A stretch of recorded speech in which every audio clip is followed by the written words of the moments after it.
Coming up, Iowa has a new program to combat the opioid crisis. And later, Iowa is addressing the high levels of zinc in the drinking water. All that and more coming up on this Wednesday morning edition of DITV News. Don't go anywhere. DITV News starts right now.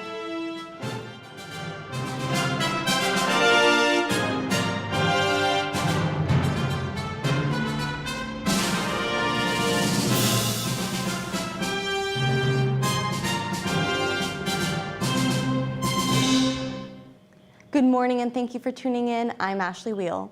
The UIHC recently received a grant of $3.8 million to put towards opioid use disorder treatment. Dr. Allison Lynch has been working with opioid abuse treatment for years and says that this grant will help expand the program.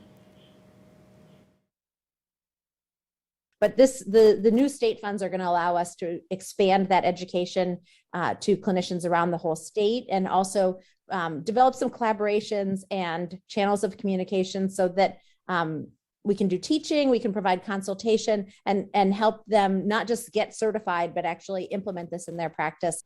There are multiple ways that community members can connect with this opioid treatment plan if need be. We actually, our emergency room, we've trained a whole lot of our providers in our emergency room, so people can come in either in withdrawal or not in withdrawal, but just requesting treatment for opioid use disorder, and they can get it out of our emergency room. They can also anybody can call and schedule an appointment with our clinic. Dr. Lynch explains that opioid use disorder is a medical condition and should be treated as such. There are resources available and people are dedicated to fighting this condition. In December, there will also be a walk-in clinic on the east side of Iowa City for opioid treatment. If you want more information about this program, visit the UIHC website.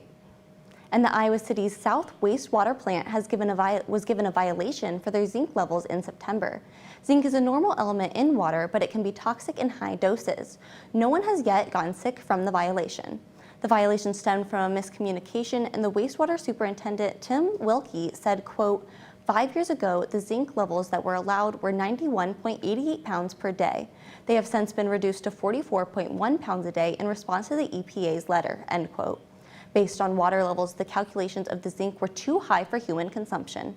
There have been different standards implemented to ensure the right levels of zinc remain in the water.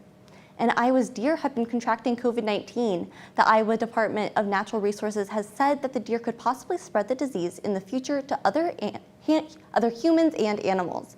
They reminded the public that it is quite common, and this is not the first case of viruses crossing over to other species.